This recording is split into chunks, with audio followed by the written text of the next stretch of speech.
Le boycott, seule option qu'il reste quand la concertation n'est pas de mise. Et ça, on aurait dû le savoir. Sous emprise, le public est séduit. Mais je te le dis, ton projet est un flop annoncé.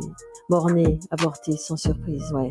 Électoraliste, autoritariste. L'association des psychologues freudiens que je représente aujourd'hui s'associe pleinement à cette journée de convergence des psychologues en lutte.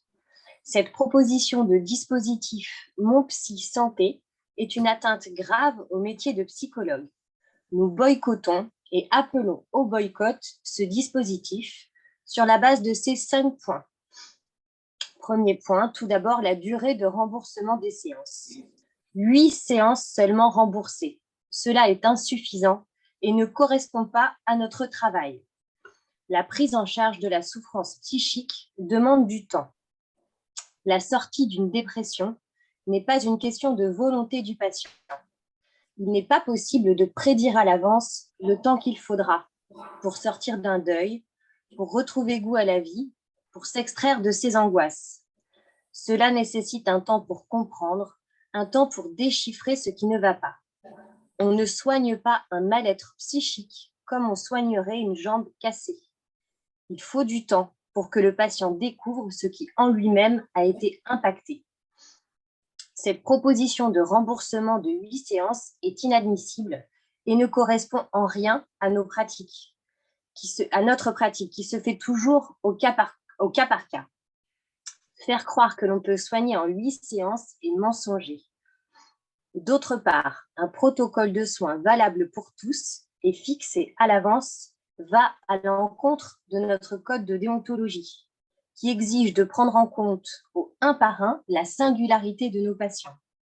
Depuis la création du titre de psychologue, il est clairement stipulé dans notre code de déontologie que, je cite, la complexité des situations psychologiques s'oppose à l'application automatique de règles.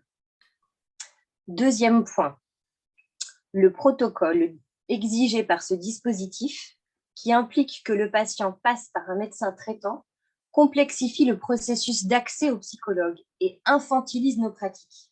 Nous ne sommes pas des paramédicaux. L'obligation de passer par un médecin traitant transforme le recours au psychologue en véritable parcours du combattant pour le patient, qui devra répéter à plusieurs reprises et à plusieurs interlocuteurs différents les moments traumatiques et douloureux de son existence. Les patients n'ont pas à devoir justifier l'ampleur de leur mal-être pour obtenir le droit à être remboursés.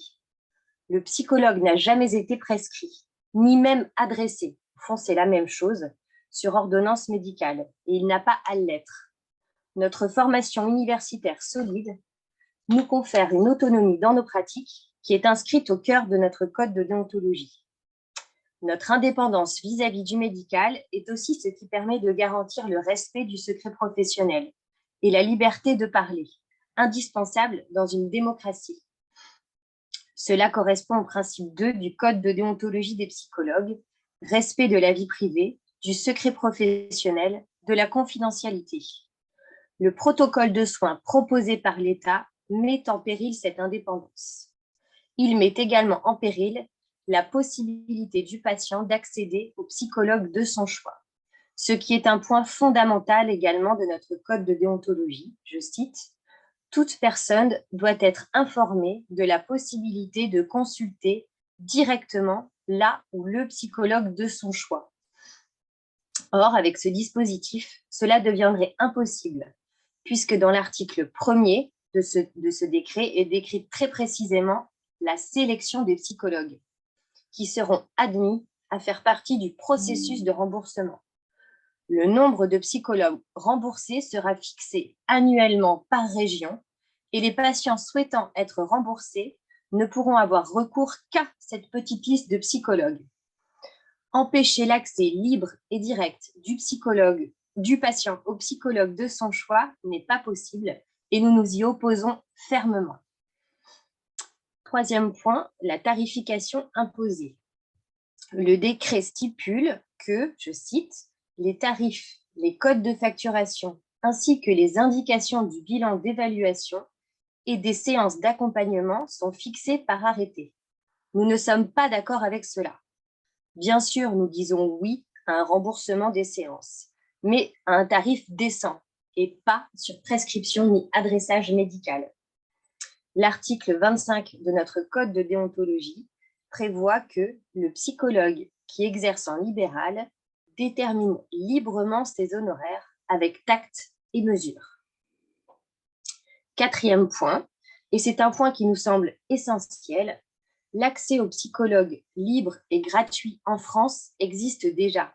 Cela s'appelle les CMP.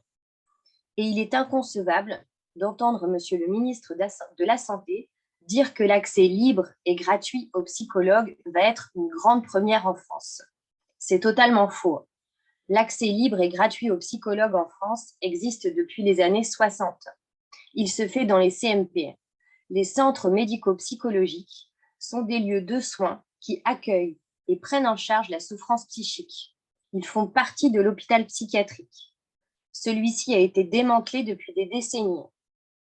Il est urgent de redonner à la psychiatrie les véritables moyens financiers et humains dont elle a besoin afin de prendre dignement en charge ses patients. Aujourd'hui, pour une première consultation en pédopsychiatrie, les délais varient de 1 à 3 ans.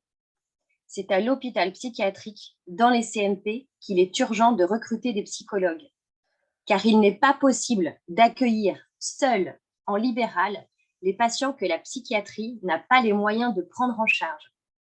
Ceci nécessite un étayage de soins sur du long terme et par une équipe pluriprofessionnelle.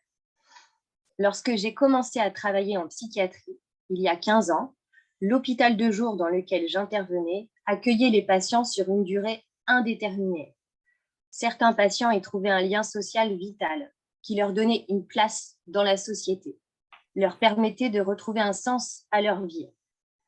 Ce lien solide, à durée indéterminée, les stabilisait.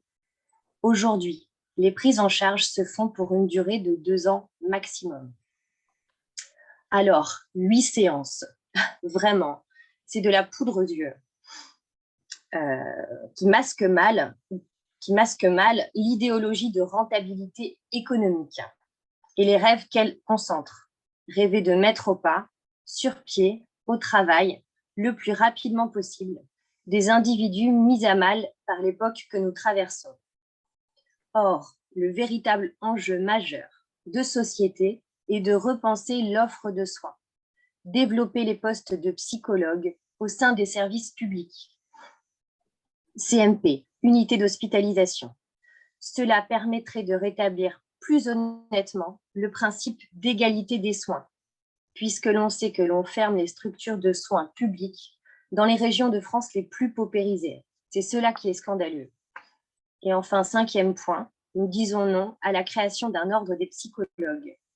Nous nous opposons à la proposition d'un conseil de l'ordre qui vise à uniformiser nos pratiques. Nos pratiques sont plurielles, variées, et la journée d'aujourd'hui en est la preuve. Et nous tenons à cette pluralité des approches qui est une richesse et qui permet aux patients de choisir le type d'approche qui leur convienne. Nous disons non au contrôle de nos outils et oui à une pluralité clinique et théorique. Merci. Le boycott, seule option qu'il reste quand la concertation n'est pas de mise. Et ça, on aurait dû le savoir. Sous emprise, le public est séduit. Mais je te le dis, ton projet est un flop annoncé. Borné, avorté, sans surprise, ouais. Électoraliste, autoritariste.